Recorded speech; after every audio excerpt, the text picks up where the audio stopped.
कि ये कार्यक्रम बहुत पहले होना चाहिए था।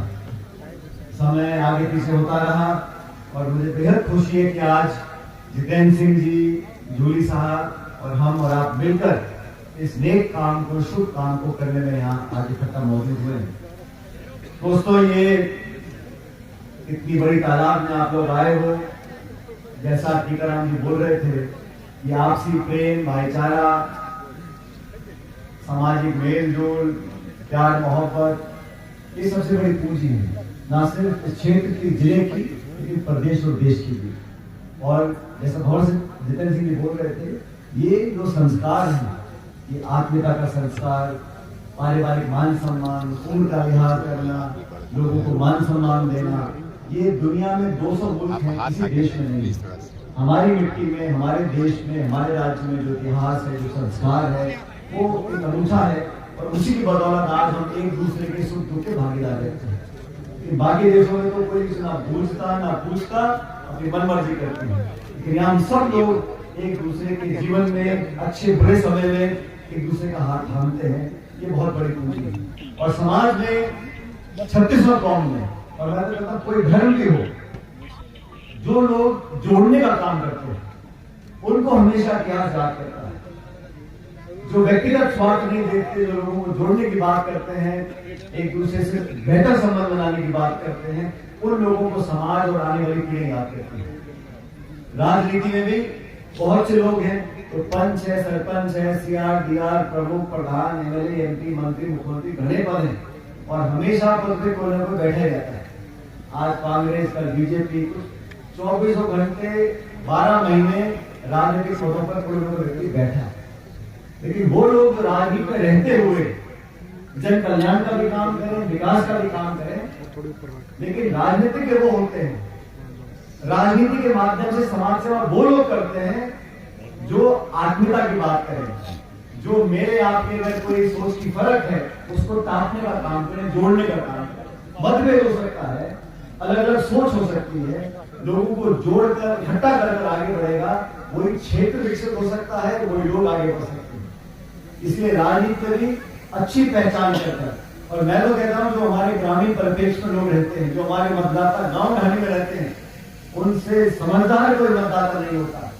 शहर के मतदाता फिर भी टीवी अखबार देख के समझ जाते हैं, लेकिन गांव का हमारा कोई चौधरी पटेल पंच बैठा है गाँव में, उसको मालूम है कि नेता बोल क्या रहा है, इसके पेट में क्या बात है, नेता कहता क्या है और घर वाले करते क्या है, नेता के घर में सब्जी कौन सी बन रही है, ये भी हमारे मतदाताओं को मालूम रहता है। और आप लोग जागरूक रहो, यही लोकतंत्र की जीत है। हमारे गणतंत्र में, जमहूरियत में लोकतंत्र मजबूत इसलिए है क्योंकि हमारे पास अधिकार है।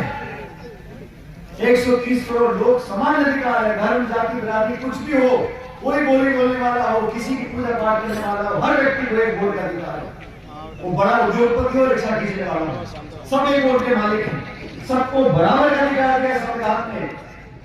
वो संविधान जो दुनिया में आज एक उदाहरण बन गया, वो संविधान जिसका निर्माण अंबेडकर साहब ने किया, जो हमारी आन बान शान है, सबसे बड़ा मुल्क का कोई ग्रंथ है, वो संविधान है। उसी कसम हम सब लोग खाते हैं। हम जब शपथ लेते हैं तो संविधान की कसम खाते हैं, लेकिन दुर्भाग्यवश जब पद पे आसीन हो जाते हैं तो सत्ता की इतनी लालच हमको हो जाती है कि संविधान की भावना को तार तार कर हम सबकी छाती में बैठने लगते हैं। इतने दुख की बात है साथियों, 75 साल देश को याद हुए, 70 साल संविधान हम मना रहे हैं। संविधान में जो प्रावधान लिखे हुए हैं उसको अपना मौलिक अधिकार हम लोग मानते हैं। तो जब तक जो शासन रहे, 7 दशकों तक किसी पार्टी का शासन रहा हो, किसी ने भी संविधान को चुनौती नहीं दी, संविधान की मूल भावना से खिलवाड़ नहीं किया। क्योंकि मुझे खेद है, मुझे दुख है, मुझे पीड़ा है, आज जो लोग सत्ता को चला रहे हैं उन्हें कोई परवाह नहीं है संविधान में क्या लिखा है, कोई परवाह नहीं विपक्ष क्या बोलता है, कोई परवाह नहीं कि संवैधानिक संस्थाओं को हम जड़ से खत्म कर रहे हैं। उन्हें सिर्फ सत्ता चाहिए। धनबल का प्रयोग करो, समाज में नफरत फैला दो, भाई को भाई से लड़ा दो। कोर्ट कचहरी क्या बोल रही है, निर्वाचन आयोग क्या बोल रहा है, मीडिया क्या बोल रहा है, जनता क्या बोल रही है, कोई मतलब नहीं। हमें सचेत होना पड़ेगा। हम भी आपस में गांव में सरपंच का चुनाव होता है, 6-8 लोग लड़ते हैं, जीतता है कि, और जो हार जाता है वो गांड बांध लेता है कि मुझे तो सरपंच की उसकी धोती खोलनी है। और बाद में जो चुनाव लड़ेगा, चाहे किसी पार्टी का सरपंच किसके साथ है, अगर मैं दूसरे गैर हो जाऊंगा। ये जो सोच है, इससे उठना पड़ेगा। हमारे देश के लिए, प्रदेश के लिए कौन सी विचारधारा, कौन सी सोच, कौन सा नेतृत्व, कौन से इंसान हमारे लिए बेहतर है। हम अपनी लड़क निकालने के चक्कर में अपना नुकसान कर लेते हैं। सचेत हम लोगों को रहना पड़ेगा।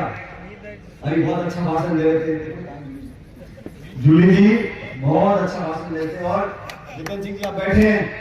जितेंद्र सिंह जी जानते हैं, जब मैं प्रदेश कांग्रेस कमेटी का अध्यक्ष था तो जितेंद्र सिंह जी ने जूली जी को जिम्मेदारी दी थी अलवर जिले की, जिले का अध्यक्ष बनाया था। तब जूली जी ने बहुत मेहनत करी, अच्छे परिणाम हमारे जिले में आए और उस टाइम बहुत अच्छा भाषण देते थे।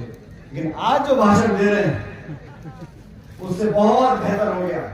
और सदन में मैं देखता हूं, एक गरीब दलित परिवार से पैदा होकर जो व्यक्ति बड़े बड़े मंत्रियों को, मुख्यमंत्रियों को चुनाव की आंख में आंख डालकर देता है, वो इसलिए दे पाता है क्योंकि संविधान में लिखा है हम सब बराबर हैं। अंबेडकर साहब ने कहा था, जो गरीब की कोख से पैदा होगा, जो गांव ढाणी में पलेगा बढ़ेगा, उसको बराबर की सुख सुविधा मिलनी चाहिए, आरक्षण मिले, संरक्षण मिले, सुविधा मिले। संविधान में लिखा है।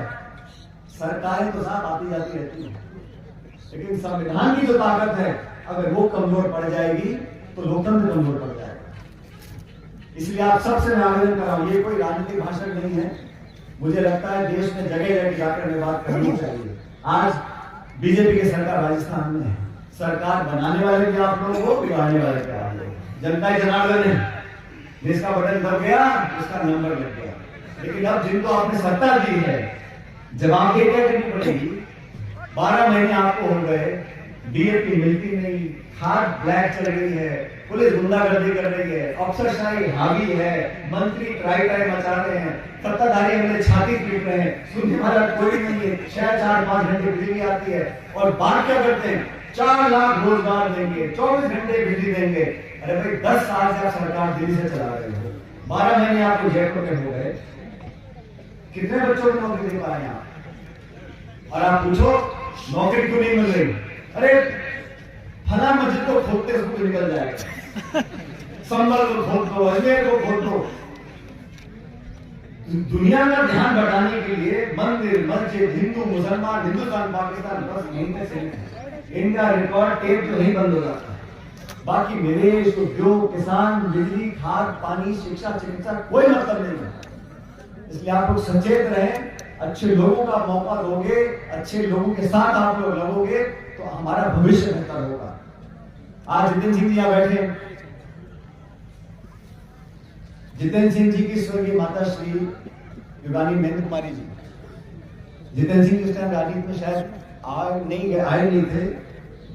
मेरा उम्र बहुत फर्क है, इनकी स्वर्गीय माता श्री मेरे उम्र बहुत फर्क है, लेकिन हमारी दोस्ती हो गई और हम दोनों अच्छे दोस्त बने। मैं भगवान साहब से पहले इनकी माता जी का दोस्त बना और मुझे याद है जब वो सांसद भी यहाँ पे थी, हम लोग हमेशा अच्छे माहौल में चर्चा करते थे और हमेशा लोगों को आगे रखकर हमारा हमेशा चर्चा होती थी। मैं भी उम्र में छोटा था, लेकिन एक बात है क्योंकि मंगल में है जितेंद्र सिंह जी, मैं आपसे बोलना चाहता हूँ, मेरी शिकायत ये है, आप मध्य प्रदेश के प्रभारी हो, असम के प्रभारी हो, हम दोनों अपनी पार्टी कांग्रेस कमेटी के महासचिव हैं। पार्टी ने मुझे जिम्मेदारी दी थी छत्तीसगढ़ की, हर जगह हम संगठन में काम कर रहे हैं, लेकिन हम कांग्रेस पार्टी आज सत्ता में नहीं है, विपक्ष राजस्थान में, और हम लोगों को ये मोदी और अमित शाह दिल्ली से खूब और यहाँ भजनलाल जी पूरे वसुंधरा जी सब पूरी ताकत लगा रहे हैं। इन लोगों को अगर खिसकाना है 4 साल के बाद तो हम लोगों को मिलकर बहुत घूमना पड़ेगा। जितेंद्र सिंह जी, अंदर के बाहर भी आपको मेरे को, आपका तो पूरा मन ही लगता है, लेकिन आपको पूरे प्रदेश में हम लोगों को जाना पड़ेगा, कार्यकर्ताओं को ऊर्जा देनी पड़ेगी। कार्यकर्ता भी सोचता है जब नेता ही नहीं भागदौड़ करा तो मैं क्या भागूं। इसलिए जितेंद्र सिंह जी, आप और हम मिलकर न सिर्फ जिले में, संभाग में, लेकिन पूरे प्रदेश में जाकर कार्यकर्ताओं को ताकत दें, उनको हिम्मत बनाएं, क्योंकि ये जो शासन करने वाले हैं ये चारों तरफ से पीटते हैं, कम्बल डाल के पीटते हैं। पुलिस भी आएगी, प्रशासन भी आएगा, केस भी करेगी, इनकम टैक्स भी आएगी, ईडी भी आएगी, सीबी भी आएगी, अखबार भी चलाएंगे, चरित्र हनन भी करेंगे, आरोप भी लगाएंगे। और जो गृह मंत्री ने भाषण दिया पार्लियामेंट के अंदर, क्या क्या बोल गए अम्बेडकर साहब के बारे में, मतलब जो पेट की बात थी मुंह पे आ गई। अगर मुंह पे आ गई और सबने देख लिया और पूरे देश में आज आक्रोश है, किस बात के लिए? अरे जब कांग्रेस को पहले रोज देते हो पानी पी के, कोई बात नहीं, जो दुनिया में नहीं है, जिनको भारत रत्न मिला हुआ है, जो संविधान के निर्माता है, उसको बुला भरा कह रहे हो, ये आपकी सोच को दिखलाता है। और हम देश में जाके कोने कोने में बोलते थे, भाजपा को अगर आपने 300-400 पार करा दिया, ये संविधान को रगड़ डालेंगे, मिटा डालेंगे, आरक्षण समाप्त कर देंगे, गरीब का हक छीन लेंगे। ये प्रगति की, मैं नहीं कह रहा हूं। मनमोहन सिंह जी 10 साल प्रधानमंत्री रहे, कभी आपने देखा मनमोहन सिंह जी को बोलते हुए कि मैं संविधान से छेड़छाड़ नहीं करूंगा, संविधान को बहुत मानता हूं? तो मोदी जी को बार बार सफाई क्यों देनी पड़ती है? क्योंकि उनके दल के लोग चाहते हैं कि 400 पार करा दो, फिर देख लेंगे आरक्षण का क्या करना हमारे। ये लोगों की प्रवृत्ति है, इसको हमें समझना पड़ेगा। और पूरे देश में आज जो आंदोलन हो रहा है भाजपा के खिलाफ, गृहमंत्री के खिलाफ, क्यों हो रहा है?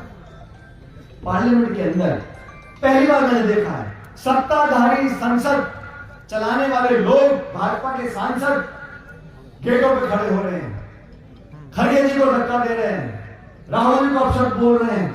और इनकी हिम्मत देखो, इतना करने के बाद जाके राहुल गांधी पे केस करते हैं पुलिस का।